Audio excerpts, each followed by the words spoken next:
Hello, I'm Christian from Berlin. With this one, there's not even the slightest question that you should learn it. It's absolute standard and mainstream in every funky, soul, jazzy pianist toolbox. Let's go!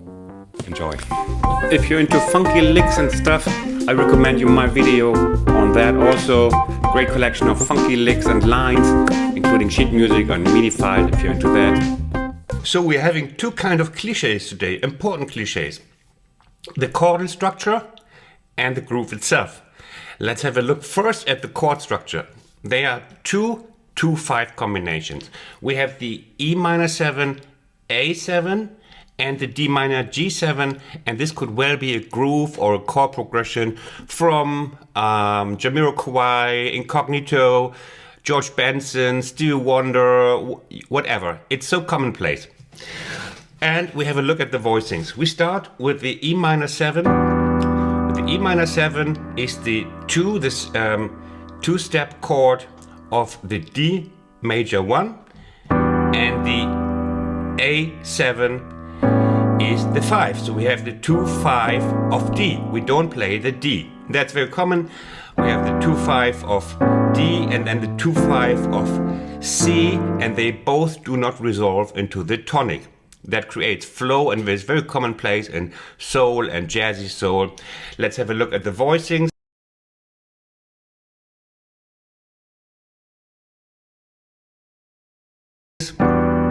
You know these already. Is the so-called, if you follow my channel, subscribe and you learn all of these mysteries. We have in E minor 7, we have the so-called A voicing. A voicing is a category, it does not refer to the key. It's the 3, 5, 7 and 9.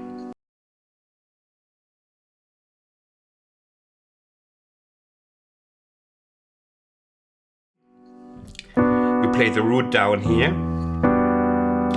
And the A7 is just reached by moving the third finger from the 7 of the E minor 7 here to the 3 to the major third of the A7. That's a typical A voicing combination of a 2-5 progression. The A7 in this way has the 13 or the 6 and the 9 here. The 7 is now this here, the 9 or the 2, the 3 and the 6, which in this context is rather called the 13, which are identical notes, as well as the 9 is identical to the 2. It's just a matter of calling them.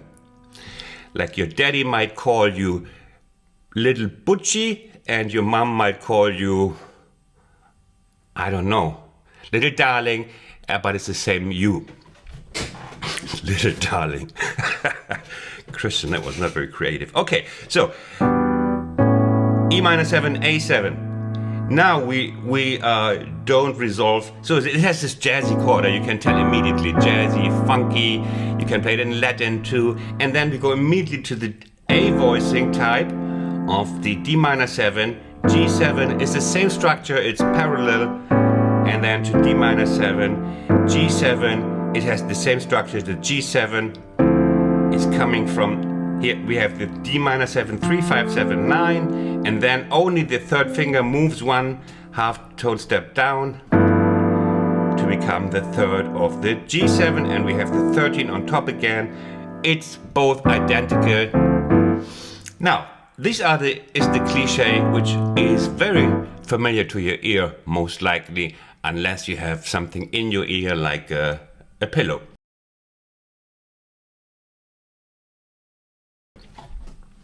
Now we go to the groove. We start.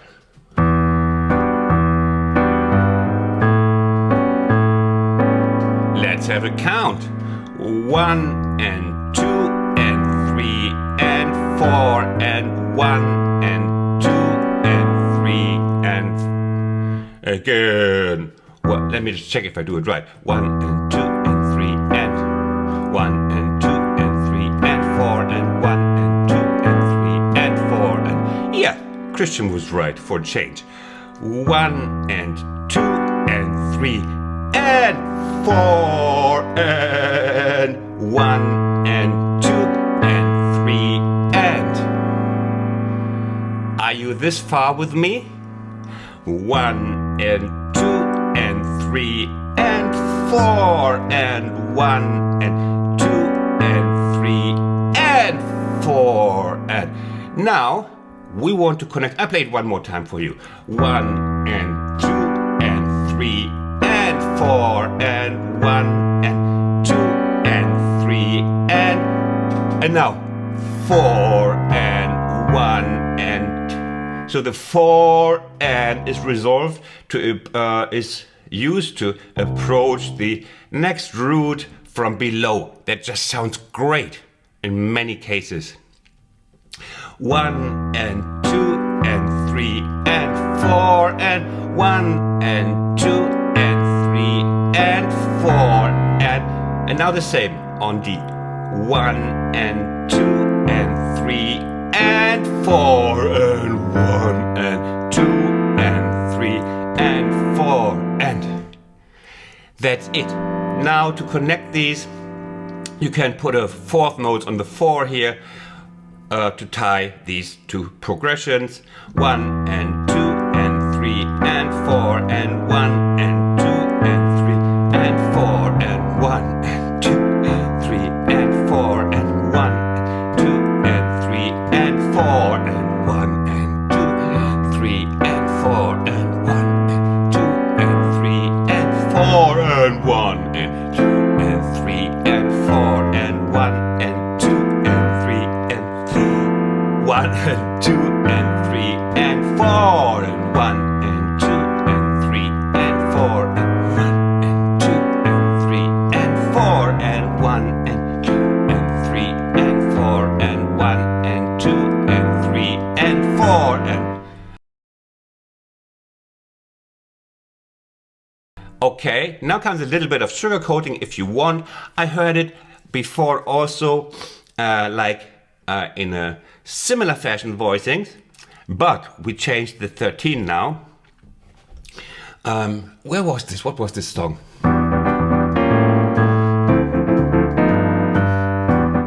I've heard it so many times. What is this? It's a close brother, maybe not a sibling, but a stepbrother. What we do is, it has a very distinct and different sound.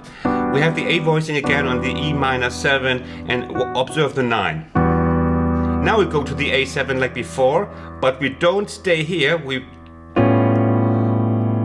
play the A7 with the flat 13, the minor 13 or the minor 6, as you wish. And this way we have a different sound. And this way the melody is, the top note is moving a little bit. Before it was here, it's really totally a matter of taste. Absolutely, don't ask for theory too much. It's a matter of sound. And so this leads now a little bit more, the upper line is leading, has a little melody movement here.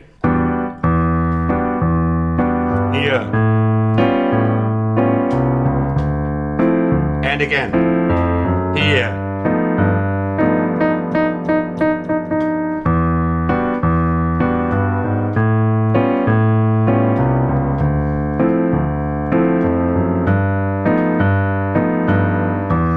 And of course, if you prefer, you can play it like authentic with the root sound.